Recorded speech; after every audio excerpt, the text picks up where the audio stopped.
Kola, jibe akiparanenga pété. Vous rappelez akiparanenga té. Nous avons un succès à danger. Batika Célio, à Solaka na fenaï. Mais il n'y a pas l'embissa à côté de Vinson. Ok. L'embissa à côté de Vinson parce que Vinson a sa papa banébélé. Quand on tire à Vinson, il va a tout, on peut tirer sérieux. Très bien. Il nous a ramené un truc nouveau. Traité de flatteur. Je m'en bats les couilles. On a beto Olympia, na kenda Toronto, Ottawa, Montréal, Québec, na mona chute de Niagara, on va monati. On a né mona bangote. Je suis pas warrior. Par rapport à quoi Koffi Olomide Warrior? Parce que ce qu'on va ninaye, il parle que des fallis. Koffi Olomide. Ouais, il parle que des fallis. En tout cas, moi vraiment donc petit là, ça on peut là, il fallait ça bien moi boy. Et que yo ben amour ko la falli. Il est déjà warrior, c'est quoi il bisanga. Koffi Olomide, Yamabe. Les lots n'avaient pas présenté, bino ba produit na biso, ils sont tellement efficaces, ils ont répondre. Yom tous un problème, il y a taille. Dans le bibi, ba maman, bazan ba problème, il y a ba taille, ba face, ba cuisse, ba molin. Aux un problème, il y a ba vergeture. Na elibino solution pour les gens un problème, il y a l'iboumounène, obésité. Na elibino ba solution. Chez Wivia Cosmétique, tu as une solution. Tu as besoin de ba madame ou besoin d'un problème ya peau, na lobi bien. Tu as besoin de savon na biso o ils ont réparé. Ba madame ou besoin d'un problème ya ba noir na mis. Tu as une solution pour na bino. Donc tu as pour na solution. Ba collagène na biso izali ba bonbon maka ya très bonne qualité. Ba mafuta o et comme ça vraiment pembe. Oh bon mon yo sirop vite. Sirop vite, c'est pour le face. Quand des moments on a besoin de booster taille na yo. On a besoin de vivre ça ba face, ba cuisse, ba molle. Maman ko hésiter té. Donc et ça vraiment naturel. Quand des moments on ça naturel, 5 jours il y a pas ma aux résultats. Problème il y a ba vergeture. Donc on a ba nduta. Ba madame on peut besoin na ba problème ya ba creux. Ba madame nanga on peut besoin na problème ya appétit. Yom toza raison na appétit te. Oyeli bino solution pour na bato baza na problème ya appétit. Yo pe mutoza na posa ya kokoma munene de la tête aux pieds. Biso toza na commune Nyangaliema, quartier GB avenue Tango numéro 19. Toza na commune Nyangaliema, quartier GB avenue Tango numéro 19. Notre numéro est 089 58 43 577 089 58 43 577. Livraison est à part.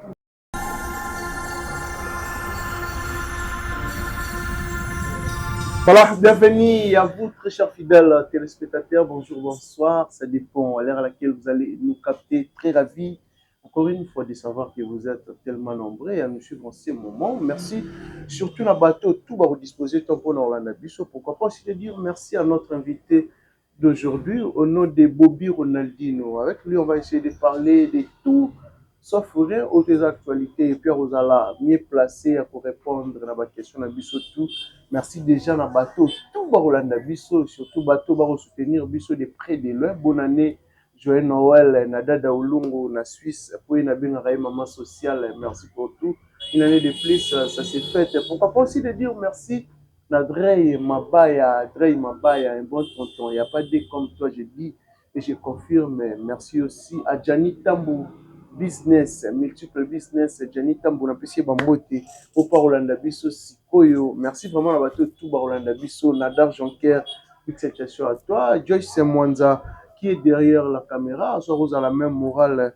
Nanga Fongola Bisso Rosala, vraiment bien là. J'ai dit déjà bonjour à Bobby Ronaldinho, l'artiste. Bobby Ronaldinho, bonjour. Bonjour, Tatandeni. Pepele, boni. Ouais, on appelle ça va très bien par la grâce de Dieu. Nzambazo Batela. Tout est bien. Nicolo? Ouais, nazali na déplacement. J'étais à Lubumbashi. Nazali 2 mois et demi kuna. Ok. Et puis nazali na déplacement, nazali na Tanzanie, nazali na Kenya. Na Zambie, c'était pourquoi des prestations, bah ouais, na beta bandule. Na beta bandule, na beta ki na New Rotana na Kolwezi et pas ya Boss Merlin Banza que j'ai sali. Et puis na beta ki na Kamalondo, beta ki na Makomeno. Donc c'était vraiment bien, j'ai fait au moins 2 mois là-bas. Ah bon. Dina ozonga sko kin pour na ba fête et puis là des Très bien. Bobby Ronaldinho, je pense que tu as déjà la fin de l'année, tu as en décembre.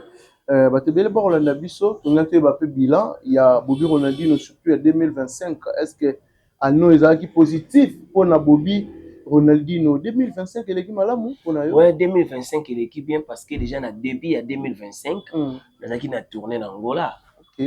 On a qui na Angola na frère na Jenny Répondeur. Jenny Atula. On a qui na Angola, tout ça qui va tourner qui n'a qui bien. Et puis en 2025, au Tobimisa qui nous a montré une Jenny Répondeur, Junior tourne à Las Vegas. Où ils ont dans la plateforme, donc un clip déjà. Et puis quand en 2025, il y a un message générique, mon match ils ont bien, ils appellent sur le plateforme. Donc quand en 2025, il y a Bimisi My Love, on a mis bon on va les passer. Ils ont déjà dans la plateforme, bah tu vas côté dans Domboli, on va côté dans la plateforme. Téléchargement, on à My Love, ils ont un autre maintenant on va les passer. Maintenant c'est prévu. Avant on est ici là, on est dans Zobimisa Rumba de la Nation, où on a mis Thierry Malongi. Rumba de la Nation. Rumba de la Nation. Où immortaliser Thierry Malongi. Thierry Malongi, maître avocat. OK.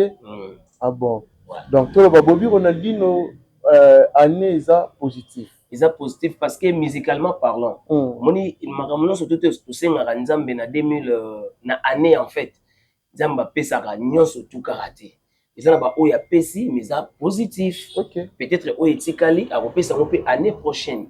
Mais musicalement parlant, mon positivité ça la attend toujours voyager. Tant to beta bandule, ndi ba to ba geno, aux musiciens, au lieu à kana musique. OK. Donc année mo meselinga na musique et je travaille. Ah bon. Donc, voilà. Est-ce que ba noreko lobani ba retour ya marambo ko sala et besoin un peu malamu pour surtout musique oui. Ça c'est bien bon, mais résultat sur le terrain, en tant qu'artiste. Non, sur le terrain, tout ça, on a un problème, il y a un management. On a un problème, il y a un producteur. Les lots au Congo, il n'y a pas de producteurs. Il n'y a pas vraiment de producteurs qui peuvent venir au Lelo pour promouvoir le talent et les jeunes. Le producteur est comme David Mosso, par exemple. Le producteur est comme les autres, Kiki Touré, Bazalaki. JPS Bazalaki, au moins que non, JPS doit produire Les Rois de la Forêt, Kiki Touré doit produire Emini, il a produit l'album Nabiso il y a les jours les plus longs, tu vois. Mais à l'époque, et puis tant tout autant des camins étrangers, les lots aussi koyo, t'es même viennent à Biso pe belé, ma baby ça envers ma producteur on est à étranger. Maintenant Biso ba tout auto tikali na se ya ba viennent à Biso wana pour avoir des producteurs étrangers ba ko produire Biso. Moi, on dirait escroc. Donc, comme moi, pas. Donc, comme si on dirait, il y a un musicien, il y a un producteur. OK. Par exemple, Thierry Malongi, Rumba de la Nation, il y a un sombi nzembo na ye. Peut-être nzembo $100,000 bazali. Mais peut-être les autres moi 10,000 nanga, na moi 8,000 nanga, mais ba 8,000 wana. Clip na kati. Na studio clip promotion aussi na promotion. Ah non tu t'imagines donc ça veut dire nous on est là on est là ya tango ça banzembo zo ande mbongo na yo zo ça makambo na yo mais aujourd'hui ba mbongo wana ya moi comme ça ba producteur biso moto ça na biso donc zo rendre biso vraiment difficulté parce que pour faire la promotion on a des chansons des belles chansons na ba réseau bilo ezali banzembo mususu ba kosenga nga Ronaldinho leti nzembo moto yo ki zwani mayala. Ils ont une plateforme, ils ont un boom play. Ils ont Bobby Ronaldinho, ils ont un non. Si vous continuez sur boom play, vous avez Bobby Ronaldinho, vous avez un listing, vous avez un bimi. Mais vous avez un Ronaldinho, mais vous avez un clip. Très bien. Donc, parce qu'il n'y a pas de producteur, je travaille seul. Donc, ils ont manqué Bobby Lelo, manager à bien. Un bon manager. Un producteur. Parce que tu peux être un musicien, chanteur, tu as du talent. Mais quand tu n'as pas de manager, il n'y a pas de producteur, en tout cas, il faut rendre au cas de difficulté. Okay. Donc, mais avec le temps, comme on est né musicien et on se bat dans ça, donc tu dis qu'il y a un Ah bon. Voilà. Mais quelles sont les différences des Bobby au quartier latin et Bobby actuellement, où a évolué Yemoko carrière en solo? Ronaldinho du quartier latin, il dépendait de Koffi Olomide. OK. Net ndenge oyo kozwanga boye émission, il faut na benga ina tuna ye. Naleka. Na sala na lobanini et tout kosala ka boye moko boye, ya sepeli na ngote tu vois. Mais Ronaldinho indépendant, ndika to fait no boye appelle kokota sikoyo. babenginga lobi tozo voyager to kebeta na Tanzanie na tunika combien côté wana ote ya kopa ngeza ya boye pas tolongwe tokei. Vous comprenez? Donc vivre une indépendance on a nango na ko vivre na kati ya quartier latin, je préfère être au Nazali. Ah bon? Ah ouais, c'est ça. Très bien. Voilà. Mais na mona vous créez qui mon groupe moro entre vous Galilea bandeko bazaki na wenge yo poza pa bato pe balika na wenge. Oui. Lisolo ngo isuka na niveau. Bon, Galilea est simbati. Mais Galilea est guerre d'esprit côté. Parce que moi j'étais le fondateur du groupe. Ah bon? Ngam na zwa vision, ngam na saki appel na ba master. Premier ami et frère que j'avais appelé c'était Jenny Répondeur. Et après Jenny aussi il avait commencé d'appeler ma frère Moussou Sabingi pe designer, Santelite ça y est et tout tout créer un système il y a wingende bimaka. Mais le gros les ana batu o ya ba grand simple. Bango balingi orchestre Moussou e bimate. Balingi batu ba bimate. Donc bon ba ça on attend que vous répéter wana bon ba côté là ba grand bois. Ba côté là ba grand point pour to beta maman na ndule a on a terrain Bouddha. Na terrain Bouddha. Plein de danger, il y a des images. Oh. Oui, Galilea. Au bêta na kermesse il y a 1 2 3. Il va venir biso Eva. Danger plein de danger. Pour ton bêta na so vient to bêta bien que oh maison mère. Parce que tu sais qu'ici Mamobimba, il y a maison mère où il y a deuxième équipe. Vous comprenez? Ce qu'on a attaqué quand on dit que Jenny Répondeur, Santelite, Ronaldinho. Vous comprenez?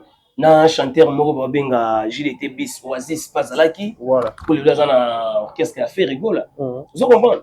Donc bino on a beau répéter mais côté moko ba fait on a ba fandeli bino na kunda ba bazaka ba o kontele bino tasbih butu balo ba évoluer to betaka ndule wana après ndule mama ouf compréhension. Oh ngai bo ke se panzana pe maka na hôtel abo. Mais pourquoi Batoubaye Bakiosuka Bongo? Moi j'ai reçu plein des appels, net fait Nangaï di Kowen do à Congo, que j'ai sali. Il m'avait appelé pour me dire que Ronaldinho et Loko Bosali wana petit, tout le monde aura une fois wingi bimaki. Petit beau répéter propre, place à bien instrument, petit beau esprit. Mais vous qui babat boyo panzabino? Pourquoi babat panzabiso? Et puis ça on est le designer à son anaye wenge. Ba monsieur bazana jet set. Jenny Répondeur tout ça naye. Donc Galilée ils ont continué l'idéologie. Galilée ils ont continué. Ben oui, Jenny ça la président Silelo. OK. Jenny ça la fonction na président. Mais Jenny na outo monnaie il y a pas longtemps l'orchestre Ngando elle a même té uniforme. Et voilà ba benga ngo j'ai des kilombar. Abeti j'ai des kilombar. Elle est là quoi? A kebenda quoi na ye? A sali coopération c'est. Andimi ko la té uniforme. Non, il faut na bien. Tout ça la musique business. Très bien. Tout ça la musique business. Net ngani na vandi na ina quartier na tena no sign. Na ina ki business. Tina taki uniforme na zaki ona parce que na ina ki business. OK. Vous comprenez? Na ina ki business. Sikoyo o jina les agi de kilombar. Abeti kilombar, alati teni, abendi Argentine so ba okama. Ah, Jenny, nzone jina sali de kilombar abendi momuki. Is a business. Ah bon. Même ngani na pemiawa. Okoyela ngako bobi. Ah, oyo kuna dino ndeni, ebike splendeur pena. Aza na coopération mo bazana besoin ozala wana boye bazana besoin yela taka pembe ye moko batutu bazana bata noir. Mbala moko na zui na bano sa sikoyo. Demande ba biloko esenga na lata noir. Vous comprenez? Au côté de man là. Maona bandi anada noir ya pour mitin mais a payé plan oyo. A payé sa plan oyo. A payé sa plan oyo. Après sa plan a signé ao. Vous comprenez? Au moment où on signé mbala moko, quand on signé mbala moko moi menake grateni à noir na podium avec splendor. Vous comprenez? Donc pour te dire que non batuni va comprendre été. Besoin de comprendre c'est quoi business. Très bien. On a ça la musique business. Voilà. Ronaldinho lelo to le boza toujours à bon terme maintenant kulu tuna ko Philomide. Bon terme. Nous avons un problème d'état à faire. Tu n'as tu n'as juste mon tout là. Nous avons un problème d'état. Ceux qui les l'ont fait na lingage trop grand prêtre quadra songa mbeli. Fait na pena. À bon terme ça bato ba benga na ba solaka. Très bien. Nous on s'appelle pas, on s'écrit pas. Mais tela yi grand prêtre quadra. Azani pepele. Voilà. Aux arapes na ba regret oyo ti lelo regretta ka passage na on a quartier latin. Bon, pas regret parce que quartier latin c'est un grand orchestre. Dire que n'habite dans quartier latin, c'est une chose bien. Okay. Parce que c'est un orchestre amené, mais ça va musicien belé. Et puis, quartier latin, tel quartier latin. Pour bien t'apprendre, vous allez regretter. Et ça, orchestre amené. Donc, c'est ma fierté aussi de passer par là-bas. Mais regret, ça, que non, vous sommes Messi, vous pouvez vous placer. Ok. Donc, vous sommes Messi, mais vous pouvez poster au bête, ça a été. Tu peux Messi à Longwe. Vous comprenez? Messi à Paris Saint-Germain. Est-ce que Paris a Ligue des Champions? Non, non, non. Il a quitté. Maintenant, Messi qui est Paris a Ligue des Champions. C'est pas dire que Messi il était fouteur, il était nul. Non, il n'était pas nul. Peut-être la tactique des jeux, on a des Simba qui n'ont pas Messi. Et puis que va comprendre. Très bien. Donc, Somba qui Messi, mais vous avez que bêtis ça a été. Vous avez que placer été, utiliser été. Donc voilà. Ah bon. Voilà. Mais Lelo, ça te dérange aussi tant on bat tout balo baraké, Bobby Ronaldinho, Azolu Capoto, envers Koulou Tunae, Fali Poupa. Oh Lelo Ndimi, Kozalale Kiayaya. Kolobaka poto c'est trop dur parce que Lelo pas tout va mettre masolo à poto. Si il y a poto, bon va donner un village. Tant on a que Olympia na Kester, tant on a que Canada. Toronto, Ottawa, Montréal, Québec, on va dire na Bulungu, na Mouchi. Vous comprenez? On a dit na Canada, na Toronto, Ottawa, Montréal, Québec. Si je parle bien d'un artiste qui est congolais comme moi, Fally Ipupa, et ce qu'il est en train de faire, ça se voit. Au salon, on te pose qui est artiste, Moro Songolo. Norozo Xanan. Peut-être Kouloutou na Kofi Olomide. Non, jamais. Il est mort déjà Warrior, c'est quoi Bissangai? Kofi Olomide? Yamabe. Il me grand Warrior. Ah bon? Warrior. Par rapport à quoi Kofi Olomide sa Warrior? Parce que ce qu'on va dire, il parle que des Fally. Kofi Olomide. Ouais, il parle que des Fally. En tout cas, on va donc petit ça on peut il fallait ça rappeler moi boy. Et que yo bena amour ko la Fally. Ah bi que Fally donc attends à combat Fally moi. Donc on a comprendre que non, avant la musicien linga lo ba Fally. Ah bon? C'est que les gens pensent qu'on dirait à combattre à Fally. Batbaye bango que non, Kofi Olomide a combattu à Fally. Kofi Olomide a kangamaka en actualité à Fally pour lui faire aussi vivre. Ah bon? Mais dans son cœur, il aime Fally. S'il vient à la télé pour dire que non, Fally t'es Jean, Aoko Sabini. A dit que son avis Fally, dans l'actualité, dans la sauté. Comme il y a le number one. C'est lui qui est le vrai guide aujourd'hui. Actuellement, il y a musique à Congo. Il y a musique à Congo et puis même en Afrique. Ah bon? Ah ben oui. Parce que ce qui est là, n'a s'accroché c'est que ngai dans un sous l'actualité. Le coup là, JB à qui paranenga pété. Vous rappelez à qui paranenga té. Nous avons le succès à danger. Ils ont aigle, Fally Ipupa. Donc il faut s'accrocher, c'est le qu'on a beau y railler. Pour na, azana ba fanatique et belé. Quand ils vont venir à la télé pour m'attaquer, et puis ça va me faire vivre. Azala. Azala. Ah bon? Et c'est pas que non, il s'accroche aussi dans l'actualité. Ça vraiment, à la base, vraiment, c'est des choses vraies. Ah bon? Il s'accroche dans l'actualité. Parce qu'il ne va pas faire ce qu'il fallait lui en train de faire.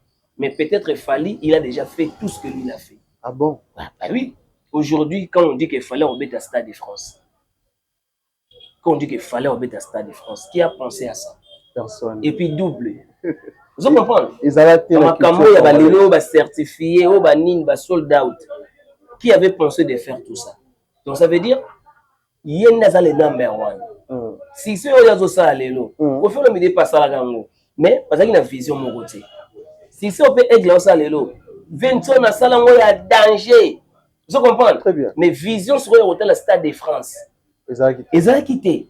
Allez aujourd'hui ce qu'on mine dans l'hôtel c'est quoi que ah vision qui est très loin. Vous comprenez? Très bien. Donc, il sera toujours combattu, mais il ne va pas être combattu par tous les musiciens. Il y aura toujours d'autres musiciens qui viendront dire la vérité et pour le soutenir, parce qu'il est congolais. Donc, aujourd'hui, même si les gens nous traitent déjà, on dirait Ronaldinho, moi, je suis parent français, parent belge. Parent?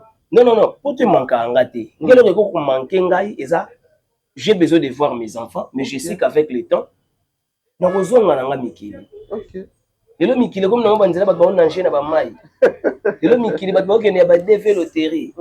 Non, mais il peut comme dans Vandiga, Bonazio, Penakina, Manayo. Et comment la facilité qui est Kala. Oui, au monde, que non, ni c'est mon abisso à Nchili, ni Chouchou Miyaki. Est-ce que Chouchou Miyaki, ton Azara na photo, Chouchou Miyaki, n'a guiné Nchili. Vous comprenez? N'a pas été président Miyaki. Président Miyaki. Vous comprenez? À l'époque, il n'avait pas d'idée la cause. Il n'avait pas d'idée la cause. Mais tel est-ce que Chouchou Miyaki, Ndemoutou Azwa, Lobeso, Amema et Poto. Donc c'est pour te dire que non, tout est possible. Tel a Bercy, moi, Nena Kenana Toto Yatembe. Musique chiffonée, musique boinabo, yalo baba lo babou. Sous quand on est la prison à Bengaïna, héritier Watanabe. Et puis héritier Watanabe, il avait fait quoi? Il a intervenu, et puis du coup, à Zongi sur son orchestre, a mis son potatique au nord. Donc il a un bon cœur, héritier Watanabe. Il a un bon cœur. Okay. Il a un bon cœur, moi je le soutiens aussi. Il a un bon cœur parce qu'on a besoin, il y a des musiciens, on va héritier Watanabe, on a succès naïe, on a ngenge naïe, il soutient aussi Batou. Oui, que tant qu'on va comme on va parler, il y a des gens pour la banque non. Batou balingani, Batou balingara, Batou baya au sein la bras de fer à la télé. Quand tu viens dire que non, en tout cas, je suis très fier de l'album d'Héritier. Babino, le bongo point que c'est là. Donc on reconnaître, va savoir à mon. Batou balinto reconnaître été. Na Congo ezaka ka na fu jamais boya li Batou na banda ko beta maboko. Un esprit. Eh, on est en danger. Non, au nom de Jésus, pas cet état d'esprit. Pas cet état d'esprit. Il faut avouer ta moitié. Pardonnez. Si. Ah non, mais félicitations, hein, surtout pour la réflexion. Ah, voilà. Je pense qu'on s'est fait ça bateau. Tout bas, on a vu Sopo, Batubele, Bakanisara, Bobby Ronaldinho. On dirait pour le karaté, Nande Goga. Na komela raït. Ah, beaucoup de na komela raït, pas komela anga, mais Moro, le roi, Bazan, m'a ramené Bébélé. Mais avec le temps, on n'a pas bengi. Vous comprenez? Très bien. Il y a une manière. Il y a une manière. On a Congo, on a succès, on a une manière. Si on a sans manière, on a mis donc Mouchito. Il est Mouchito. Mouchito, c'est ce qu'il y a mis balé. Mouchito. Vous comprenez? Donc tu te prends pour toi, toi tu ne réponds pas au chat, donc il y a danger. Vous comprenez? Mais aujourd'hui, tu vois les gens parlent d'Héritier Watanabe. Héritier Watanabe dans son trône aussi, qui passe à la télé pour venir parler des aigles fallait pour et dire la vérité. Où ils ont blessé Batulelo, Bayeko Finga, Bayeko Noba. Elle va traiter de Yuma, de sans c'est pas grave. Est-ce qu'il y a héritier Yuma? Non. Les temps changent, de changer idéologie. Pembe za pembe. Il va dans million Abraham. To beta pembe. Pembe za pembe. Otika la pembe. Tu comprends? Voilà. But musu azoya na TV, azoya koloba, mazo kosa tango na sima caméra mara mususu. Tu comprends? Lelo yo kester azalaki awa na mboko yo. Pe à son âme.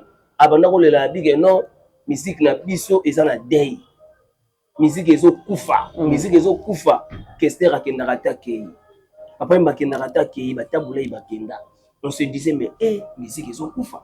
Mais aujourd'hui, quand le monde entier, il y a un Congolais qui fallait représenter son pays et toute l'Afrique et la rumba congolaise. Double Stade de France le 2 et le 3 mai. Dis-moi, on ne peut pas être fier de ça. Même si c'est le pas réseau bêta, lobby mardial. Pour ça, la fier, non? Gim, ça aussi bêta accord. On est fier de lui. Mais comparaison, écoute. On est fier de lui. Mais ce qui différence nous avec Gims, parce que nous on travaille ici. Gims, il est connu tant que musicien français. Très bien. Il est musicien français qui évolue en France. C'est différent avec nous. Fallait habiter en France. Fallait habiter en France. Fallait habiter en France. Non, écoute, s'il vous plaît, s'il vous plaît. Fallait habiter en France. Albert Stade de France. Albert Stade de France double. Parce que j'aimerais bien voir aussi. Bah oh bah bête rapé bah no ya poto wana. Bah bête bête martyr. Attends tata Raphaël là. Comment les nzumwe go mela muto et mon ko tuna na ko sa nini. Ah bon. Papa. Ko buga na te. Un Congolais de Bandalungwa au Stade de France.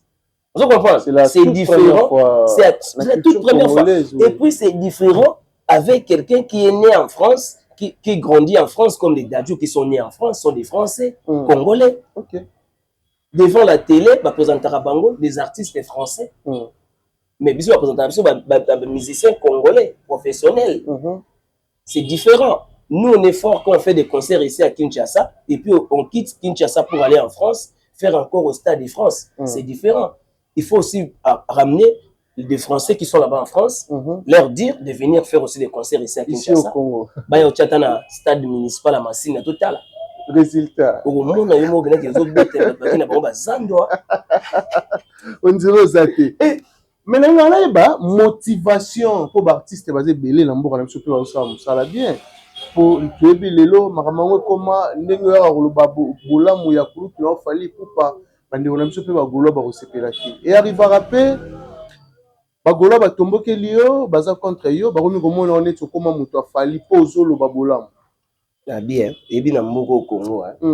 Moi je suis le premier musicien, je suis le premier qui passait à la télé pour dire que non bato baza na succès balika bango mo baza ka na succès bazo tirer ba master na bango te bazo tirer ba petit na bango te.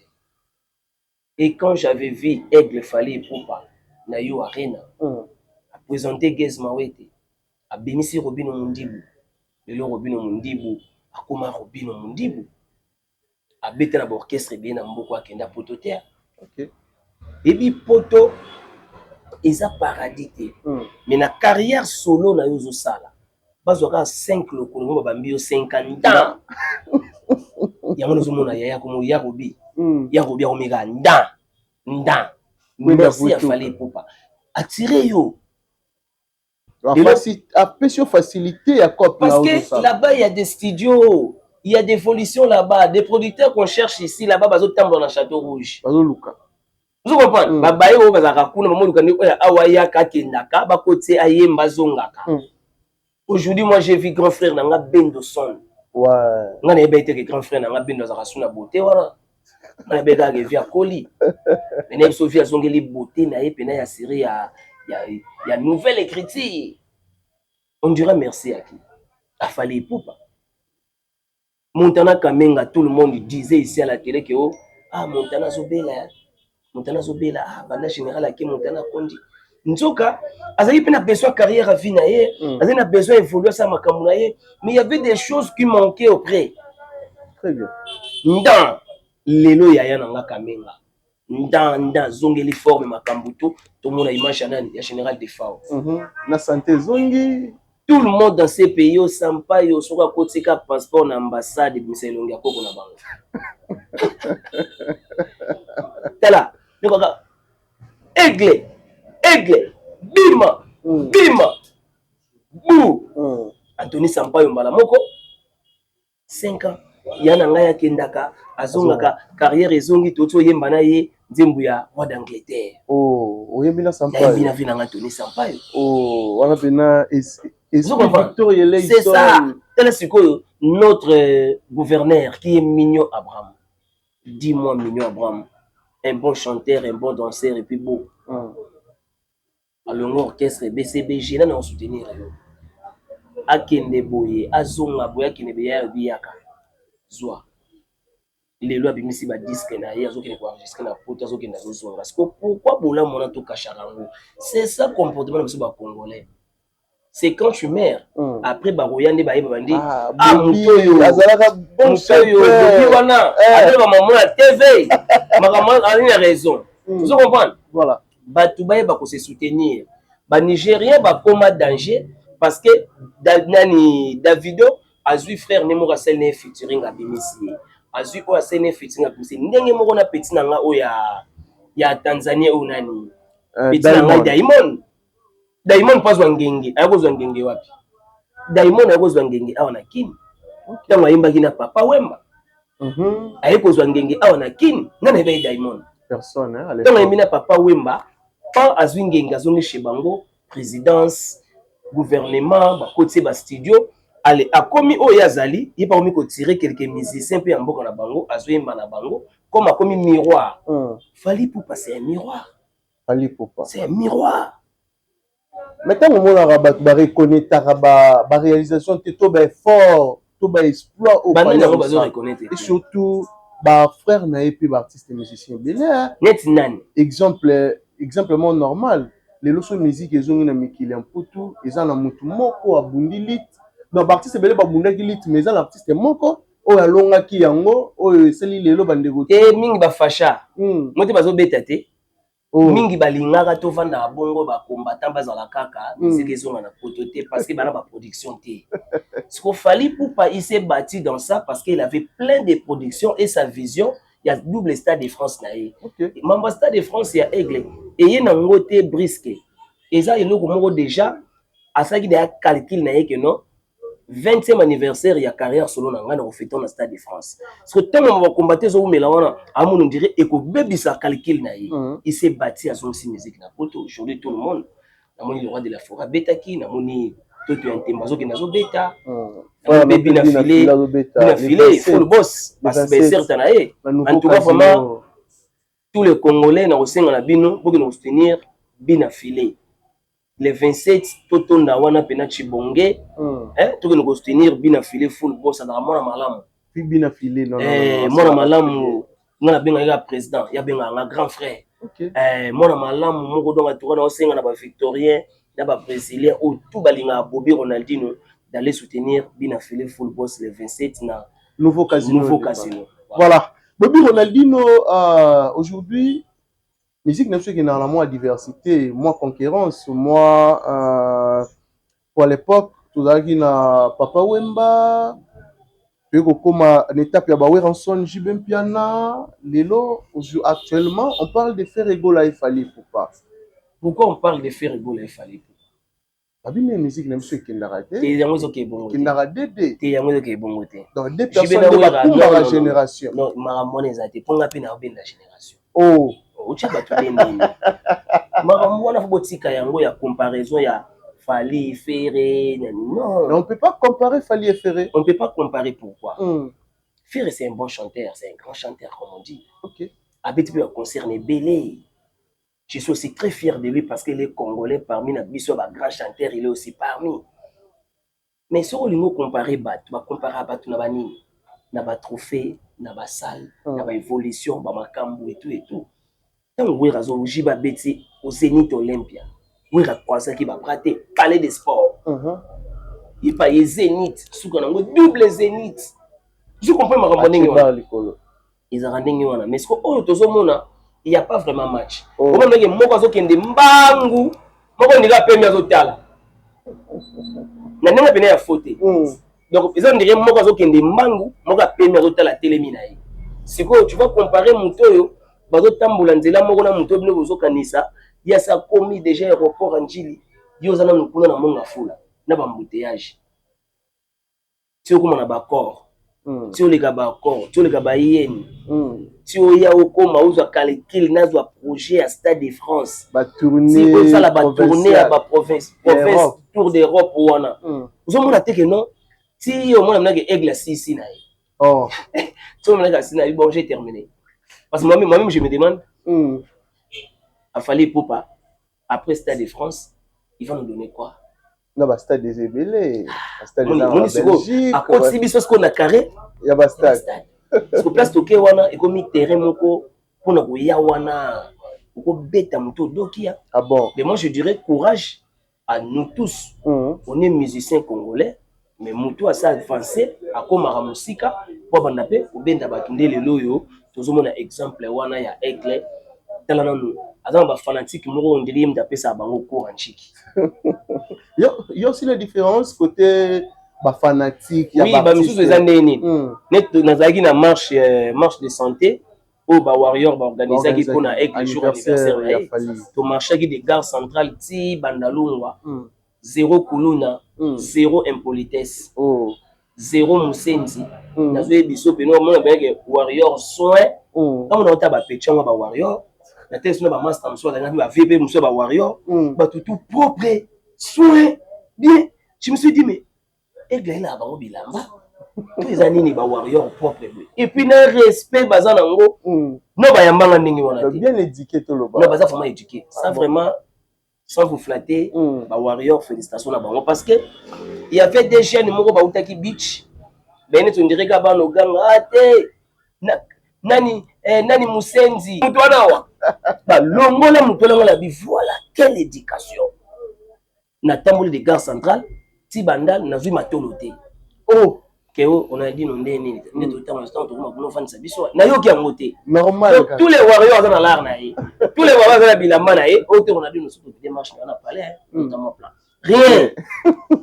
Habiter bateau yo aigle et vous allez là en forme. Au niveau il y a soin wana na éducation bazana ngo en tout cas bazala ninga ba vrai fanatique et puis balingi artiste na bango lelo pe bazo soutenir ngai. Donc mon niveau les lelo wana soutien ba warrior. Ya ko sakanate. Oh, ya ko sakanate. Aujourd'hui, moi je suis avec mes brésiliens ba fanatiques nanga. Tant bazo sangana ba warrior bazo ya makambo nanga ozoma avec oui ça donne quelque chose de bien. Très bien. Donc c'est ça qu'on a besoin dans notre pays et dans notre culture. Voilà. Donc voilà, mamdozo ba yango wana du genre que non ba tout se soutenir. Ba ji wana ya kala ya makambo moko boye bo mameke mutongo yeyo numéro 1 yeyo. Mais bon nga bolongo le bolo bezana.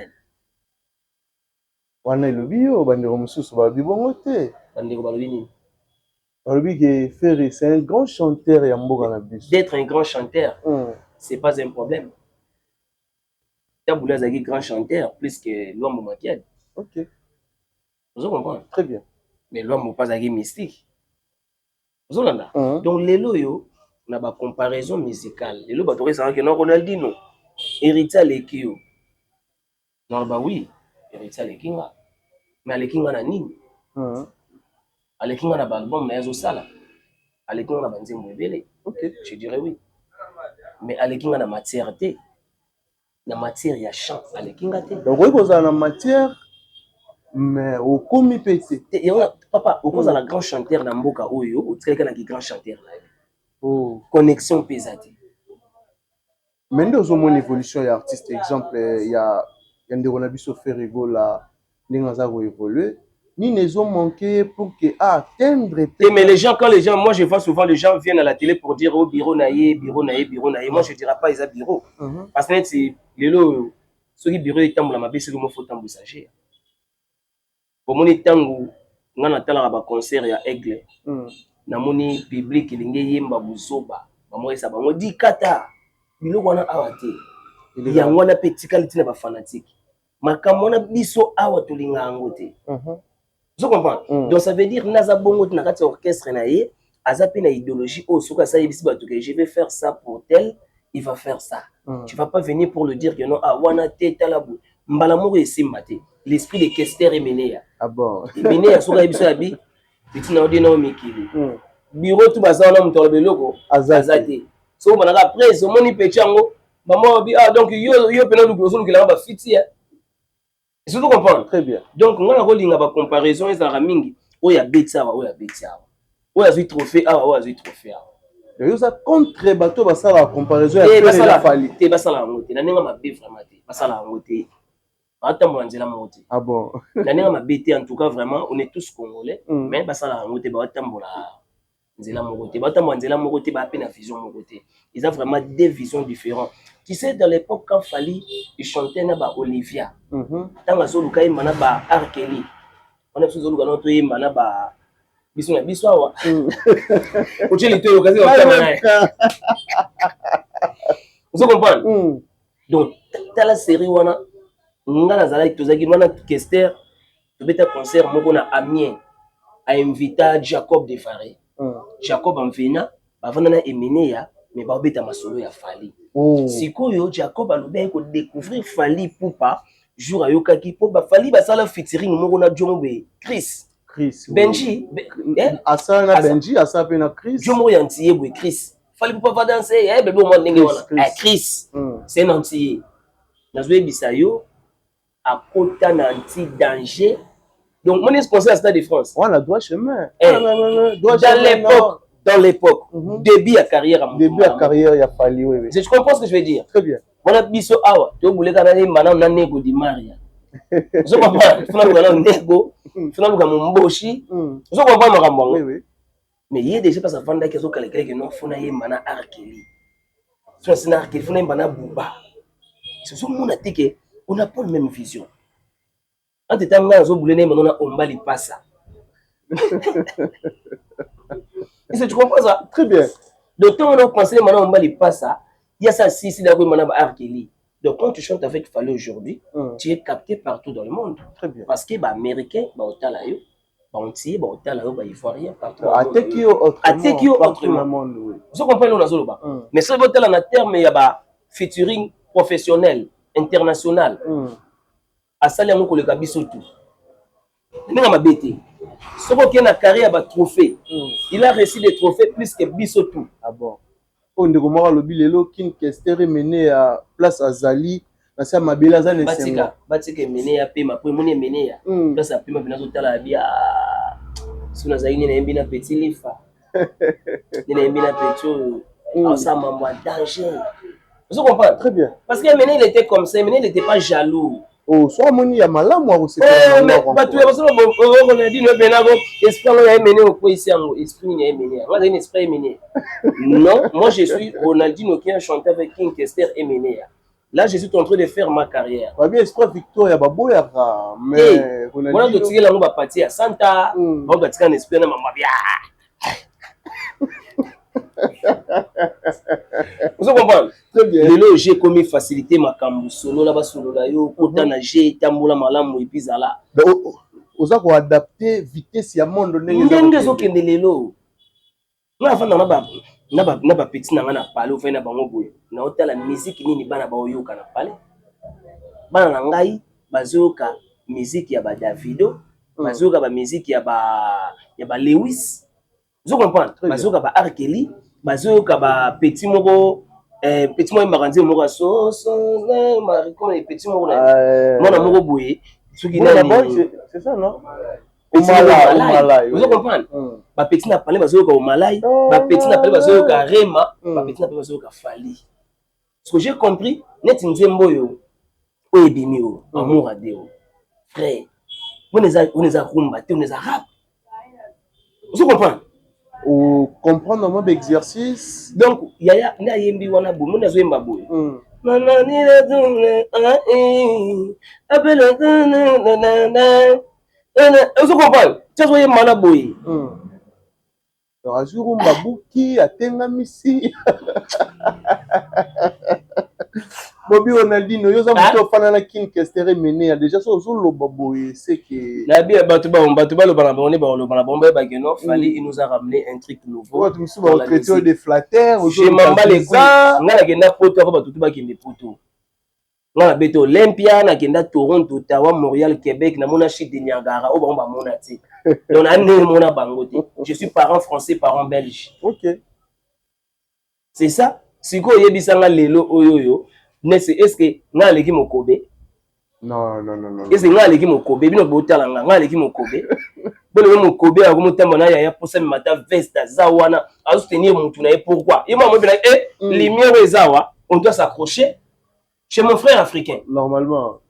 Telle la publicité ba sali marque ya un prince senior. Mokoba zui sungenge. Voilà zongi si. Mokoba zui sungenge. Azoka ka tona publicité wana monde ntse moni. Ah bon. Donc moi je dirais bah tout changer un peu ma mentalité hein. Mon changement de mentalité, c'est tout dans la musique. Faut battre bunda, faut bunda. Moi le roi de la forêt, a boy ko baisser bras, a côté na kati ya salo abetaki na France wana, a utili ko na ba singa kiti. Mais on mais on s'en a wera ve phénomène. Avida vanda tala bino, ya bien otala Fally te, otala vérité, otala Ronaldinho te. On va fonder bunda na bino. Habite il faut na bunda. Pour bano na tiki mba bunda na Fally ba ko bunda te tikanga mukuna ya papa kotsa kangi ba singa likolo zo kita. Na mona pena ba na bibi wera yo ko ya pamba vieux. Mais ve phénomène a phénomène. Vous comprenez? Très bien. Voilà. Mais Bobby Ronaldinho, je pense que vous avez monté les gars na wenge musique à maison mère. Les lots tomoni c'est le scrum Mr Poutine oyo aina likanisi ya ko rassembler batu wenge musique à maison mère comme appelle un système à anniversaire a décidé à que comment la kulutu na ye ni ko appelle anniversaire ce ko balandi so idéologie nani anniversaire ba fêta ba anniversaire na mboko ba fait ba orchestre mais au cas de c'est le wine TV ko singa anniversaire orchestre. Cette fois c'est aussi parce que moni bena que non anniversaire moi ça à niveau international. C'est que biso pe photo luka to sala yango. Ezali kanisa malamu. Ezali kanisi ya malamu parce que balandi likanisi yango il faut kolandaka makanisa malamu. Vous comprenez? Mon aigle lui a fêté 20 ans de carrière en solo. En solo. Le l'OPC lui a été fabini bisopé. Kofi pas a fait tarango, je pense. Mais ça analyse que c'est lui ça na TV lobby. Quand tango biso de lobby. Tout le bas c'est le à s'inspirer. Mais il s'inspire à wana. Il est grand fan, il s'inspire à wana. Allez là mutuni mabe, ndaza wana. Mais bana wenge belé baza contenté, balobi a blessé ouais rançon trop. Te wenge kendaka nango bongo. Oui rançon aza papa oya mutema munene pardonnera bana vite. Aza papa oya ndima bana basubela na nzoto pardonne vite parce que on levé vangantama ve phénomène ngai na comment peut vous avoir exemple ne mo ebele zomona parce que lelo baza bien na héritier watanabe mais début pe ya carrière héritier c'était pas bien. Oui exactement. Mais tant héritier moi go vanda moni pena non oh on a peur là tant ça appelle papa bimaki na ndako ayeti na village Chetemba. Village Chetemba. Non, ils ont dit la showbiz. Entre showbiz et village Chetemba, mais papa bimina ndako aye. C'est pour montrer que non, nazaka papa. Comme na ça qui bino pour ça là. Et des choses à comprendre. Donc pour dire que bon, ils ont une idée à bien. Batika Célio, asolaka na finaï. Oh, donc yosa content. Te asolaka na finaï. Ah bon. Asolaka na finaï. Célio na bongo ayebi que na minute yo na sina yima ba David etata na nga na vana nga na actualité to buna na actualité aza wana yaya vandi. Ah bon. Soit que États-Unis ya lele bambala na ye azongi aye wana vandi na ye. Vous comprenez? Parce que ba linga mote ba bili kanisa ba anniversaire eza ya ba artiste yo ba beta ba concert te bazo linga ba profiter na sima ba anniversaire. Eza idée mabete, eza pe idée ya bien. Mais eza idée balandi ba moni pena que non oh biso pena maison mère tout ça là nous fait citer. Mais t'as la 20e anniversaire carrière ya frère na biso na kata Stade de France. Pourquoi biso beto ko ça ngo pata na ING, biso beto ko ça ngo pata na Kenya pe ezaka na ata Stade de Martyr, ata na Stade Raphaël. Donc ça eza idée mutu apesi ba atteindre kaka rigueur te ya bâtir et tout non. Eza idée aye nango mais il est pas lembisa kota Vincent. OK. Lembisa kota Vincent parce que Vincent na sa papa banebele. Quand on tire à 20 on est bas que bana tout ba on peut tirer sérieux. Très bien. Mais moninga na linga bena ko tirer c'est le au moins troté parce qu'il n'est que azara warrior azara mutuna biso. C'est le warrior. C'est le être tarafali de petit fanda. Oh, même c'est là. Oui bité. Tala. Yo sera mutu ya fandi au sala nzemba bule na ya ko bengu na yemba na yo. Pana. Fanatique ya fond nga, fanatique ya nuance na ngai, alinga zo pe actualité kota mutu na nga. Ah bon. Je te dis. Vous comprenez? Voilà. Si quoi y est pas ça quand ndemo na ba fait Rambo. Na idéologie ka que non. Si on s'attaque pas à Fali, on n'aura pas la visibilité. Aussi là. Donc on doit s'attaquer à Fali pour avoir de visibilité. Ah bon. Si tu parles aussi bien de Fali comme moi, j'ai aussi la visibilité. Moins des insultes. Parce qu'il y aura des insultes, mais à la moins. OK. Plus il y aura les gens qui vont venir dire entre on a dit nos félicitations. Courage Ronaldinho. Esprit wana, courage Ronaldinho, fais ta carrière. Trosoana Yaya Oyema. Tu sais parler bien de Fali pour par exemple en Mapoto.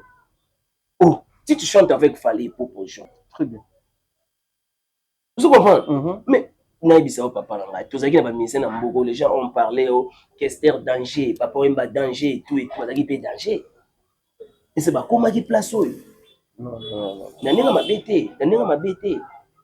Tout ça la clair que non. Bateau bakoma ki boye, basuka ki boye, muto ina vision son musika et qui vraiment donc vous comprenez? C'est différent. Tout le monde a moins vérité et ça ira bien. Très bien. Voilà, Bobby Ronaldinho, je pense que tout Ronaldinho déjà vers la fin de l'émission Nabiso. Quels sont des projets?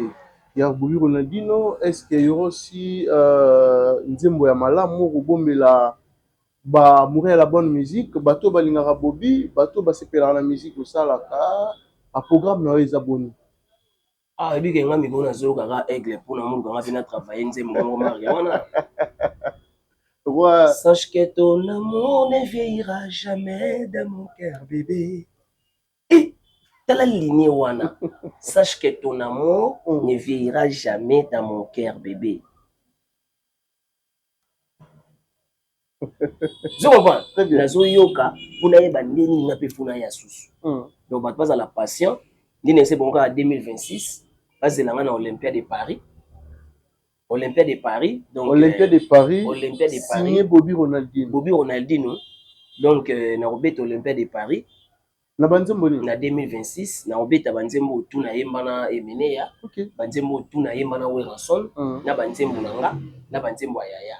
Oh. Na banzembo yaya. Très bien. Voilà. En tout cas 2026. Tozana bino na Olympiade de Paris na mois de juin.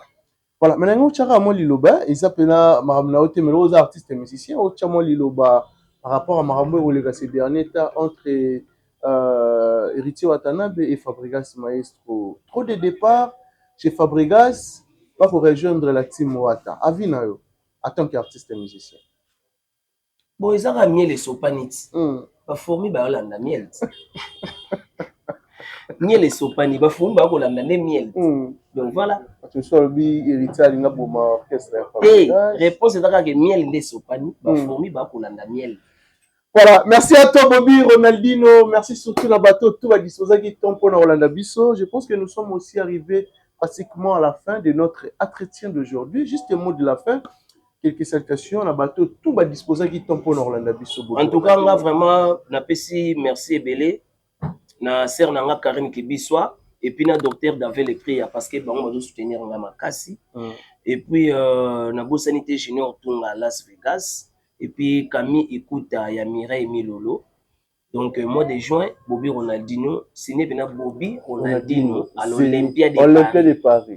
Bien signé Miss Bruno Coquatrice avec Lolo Mutima na Guy Kimvula. Vous comprenez? Très bien. Mois de juin, Bobby Ronaldinho à l'Olympia de Paris. On a bien un musicien, on a bien un journaliste, on a bien un événement. Qui va retrouver la liste? Et on sait bien. Donc 2026, tout ça l'Olympia de Paris. Président Lolo Mutima, Pactol Production, Pactol Studio, mais certains et puis Venanga Kimvula, Kimvulos, agent, joueur basé de Belé Goto, c'est la radio. Et puis Swaz Musengi, Asie asiatique, Pati Yeye, Tanya Mputu. Et puis je salue aussi mes enfants, Ketia, Kérolis, Sumigler et Ado Cayenne. Votre papa, il vous aime beaucoup. Donc bisous, bisous, bisous, bisous. Et puis la petite moto na Brésilien, tout balinganga. Et puis ma moto belé na ba warrior. Et puis na ba cousin na ba spiritas. Oh, ba spiritas, ba cousin. Il y a Bobby Ronaldinho. Ba cousin.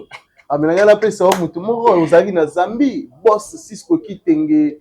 Non, on l'appelle sur Michael Jackson, il y a tous les hommes d'affaires, Aza millionnaire. Boss Nani. Cisco Kitenge. Boss Cisco Kitenge. Michael Jackson. Il y a tous les hommes d'affaires. Tous les hommes d'affaires na Katia. Il y a Zambie. Il y a Zambie. Il y a millionnaire. Millionnaire. Boss Cisco. Nous avons venu les sous côté wana. Numéro de Rosoa. Ah, attends, on a commandé bien na mona. Pourtant, on a zonga là pour confirmer. Parce que na Kolwezi, nous avons na Boss Merlin Banza, le patron de l'espace New Rotana Kolwezi. Et au ça va bien. Voilà. Merci aussi à Oscar Maritou, les millionnaires en kilote, papa na prodige. Bon séjour à Kinshasa. On a passé Bamota Rolanda Bisso, millionnaire en kilote, Oscar Maritou. Merci vraiment à bateau tout Balanda Bisso. Merci surtout à bateau tout ba disposer à temps pour nous commenter, pour partager, pour liker l'émission na Bisso. Je pense que au ça la Bisso énormément bien pour hésiter pour tirer un commentaire en ayo, surtout pour partager. Merci à l'équipe Mobimba, merci à Joyce Mwanza qui est derrière la caméra. Pourquoi pas aussi de dire merci à Babouné Nabiso. Quant à moi, je pense que tout le monde a dit bon au prochain numéro. Bye bye.